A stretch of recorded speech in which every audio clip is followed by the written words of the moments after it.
kali ini kita akan membahas seputar burung walik kembang. Si burung merpati pemakan buah cantik yang sayang sekali, nasibnya tidak secantik warna bulunya. Populasinya kian menyusut drastis akibat perburuan ugal-ugalan. Dijerat, dijaring, bahkan sering dijadikan sasaran target para bediler-bediler pemula yang tidak bertanggung jawab ya. Sayang burung secantik ini harus berakhir di perut. Burung walik kembang nama ilmiahnya Phalaenopus melanospilus, sedangkan nama Inggrisnya Black-Naped Fruit Dove. Burung ini pertama kali dideskripsikan oleh ornitologis Italia bernama Tommaso Salvadori pada tahun 1875.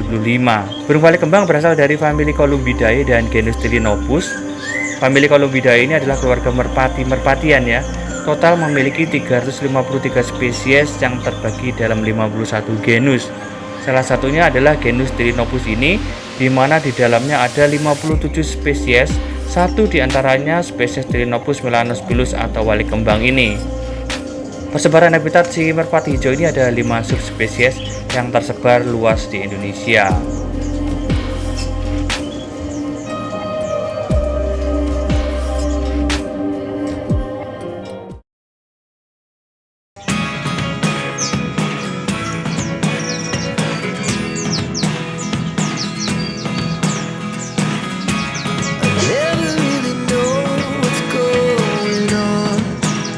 Assalamualaikum warahmatullahi wabarakatuh teman-teman, apa kabar? Ketemu lagi kita di BDB Channel. Di sini kita akan mengupas secara tuntas informasi seputar dunia burung dan unggas langsung dari sumbernya. Nah, kali ini kita akan membahas request dari teman untuk membahas seputar burung walik kembang.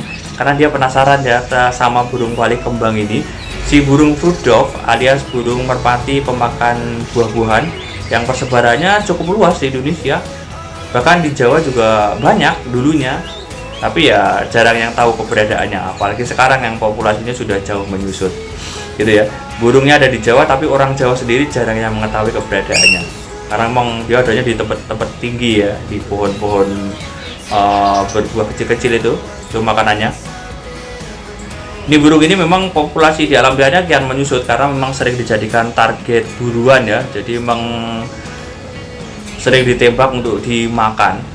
Kasihan banget ya, burung secantik ini jadi buruan untuk dimakan, terutama sama bediler-bediler amatir yang tidak bertanggung jawab ya. Jadi itulah nasibnya burung walik kembang ini. Makanya burung ini juga banyak terjaring, terus berujung diombyokan pasar-pasar burung.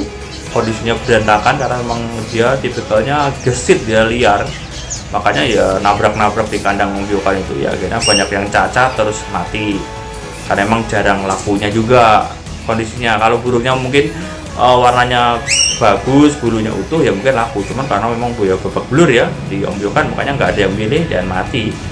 Seperti itulah nasib burung walik kembang ini. Jadi kita bahas ini sebagai ini ya, pengetahuan aja, tambah wawasan teman-teman seputar burung yang ada di Indonesia. Salah satunya burung walik kembang ini. Biar itu tujuannya, biar makin tahu makin peduli ya. Jangan makin tahu makin memburu ya.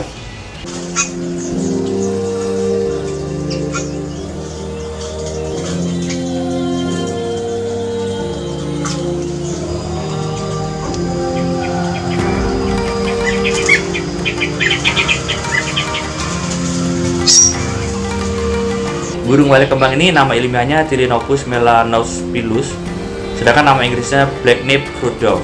Ya, fruit dove itu ya burung merpati pemakan buah-buahan ya. Burung ini pertama kali dideskripsikan oleh ornitologis Italia bernama Tommaso Salvadori pada tahun 1875. Burung walik kembang ini berasal dari famili Columbidae dan genus Phalaenopus. Famili Columbidae ini total memiliki 353 spesies yang terbagi dalam 51 genus.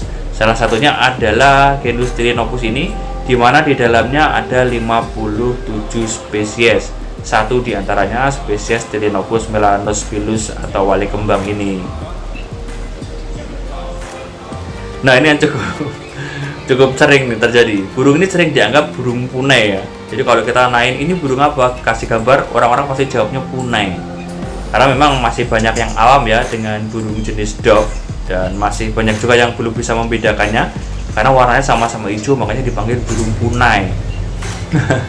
Bahkan banyak tuh, ada delimukan, ada uncal, terus ada walik, ada punai, ya, memang ada macam-macam ini ya.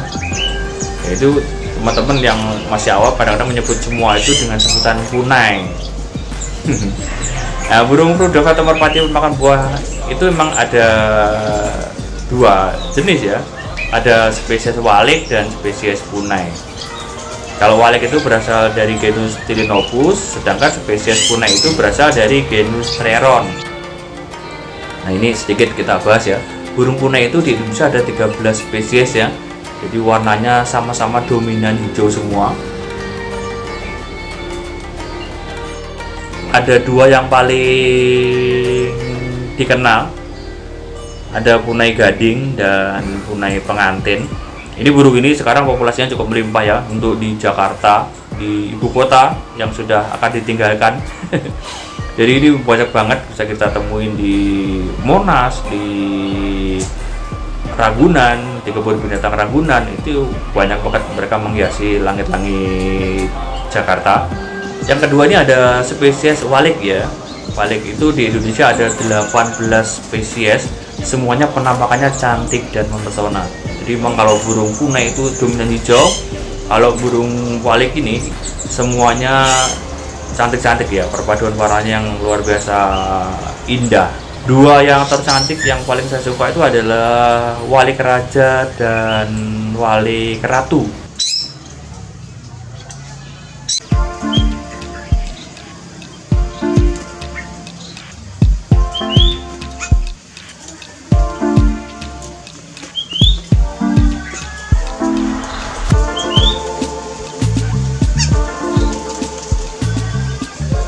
Persebaran habitat burung walik kembang itu ada 5 subspesies ya. Ada Tilinopus melanospilus banguiensis, ada Tilinopus melanospilus santorus, terus Tilinopus melanospilus melanospilus, terus Tilinopus melanospilus chrysaurus, dan Tilinopus melanospilus menaucen. Nah, mana yang ada di Jawa yang sering teman-teman tanyakan, yang bisa kita temui di Jawa? Yang di Jawa itu dia yang saya sebutkan terakhir ya, dari subspesies Tilinopus melanospilus melanocen. Ini bisa kita temui di Pulau Matasiri ya, di Kalimantan Selatan, terus Pulau Kangean, Pulau Jawa, Bali. Sudah kecil itu di Nusa Tenggara ya, hingga Alor dan Kepulauan Sulawesi Selatan. Ada Selayar, Muna, Butung, Tukang Besi, Tanah Jampea. Jadi memang persebaran luas ya untuk burung Tilinopus melanospilus melanocen ini.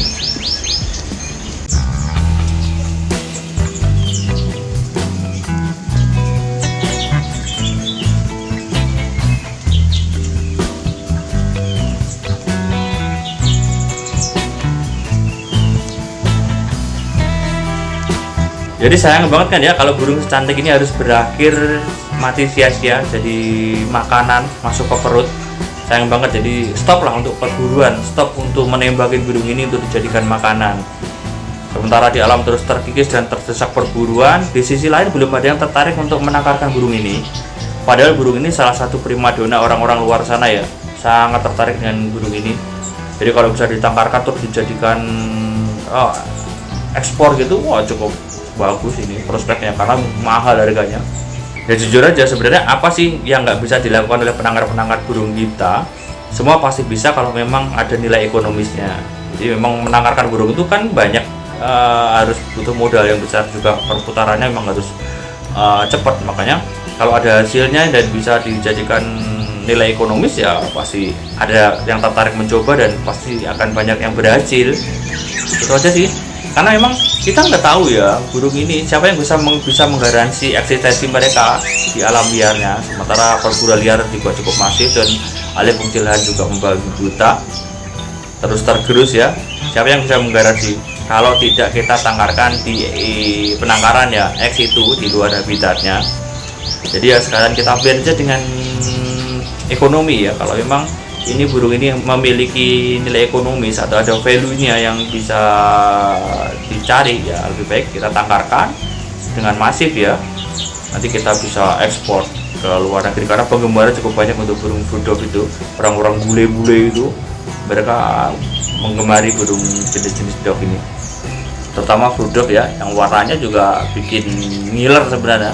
Cuman karena kalau ditangkap burung ini sifatnya gesit, jadi ya babak belur, bulunya susah untuk rapi, warnanya nggak secantik di alam liarnya. Jadi lebih baik kita nikmati di alam liarnya saja lah, kita foto, kita video. Jadi bulunya pas bagus-bagusnya, apalagi di saat musim berbiaknya itu burung ini bulunya mengkilap dan warna-warni cerah itu ya. Tapi kalau di kandang ya jangan harap, pasti warnanya buruk juga. Jadi kita nikmatin aja di alam liarnya lah ya.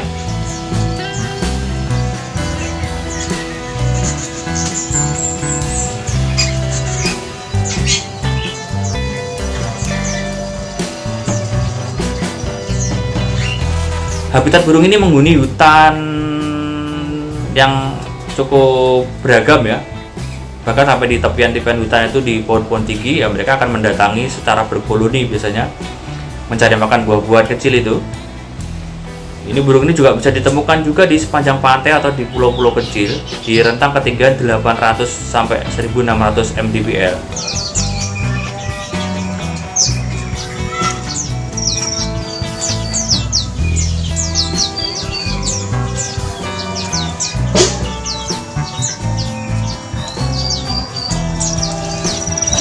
Nah, gimana sih sexingnya?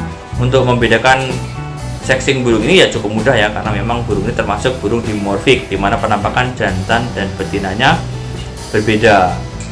Jadi memang kalau jantan ya memang warna-warni ya, ini warnanya warna-warni dibandingkan betina. Kalau betina ya cuma hijau polos aja, jadi sangat mudah untuk dibedakan mana jantan dan betinanya. Untuk musim berbiaknya pada bulan Februari sampai September dan Desember ya, membangun sarang dari ranting yang sederhana. Sarangnya dibangun dari ranting cukup sederhana yang biasanya cuma diletakkan di dahan yang tidak terlalu tinggi. Bertelur itu cuma 1 butir sekali berbiak. Telurnya berwarna putih dengan masa inkubasi sekitar 26 hari ya. Jadi itu karena anaknya cuma 1 sekali berbiak, makanya ya janganlah kita buru burung ini karena takut punah ya. Untuk regenerasinya mereka juga lama.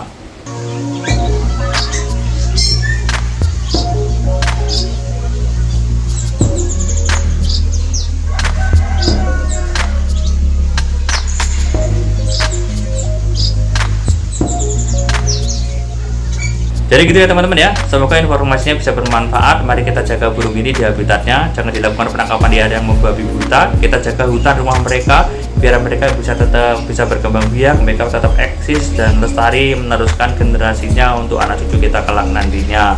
Tetap semangat untuk menyebarkan virus konservasi di Indonesia. Kalau bukan kita siapa lagi, kalau tidak sekarang kapan lagi. Sekian dulu teman-teman, salam lestari dan assalamualaikum warahmatullahi wabarakatuh.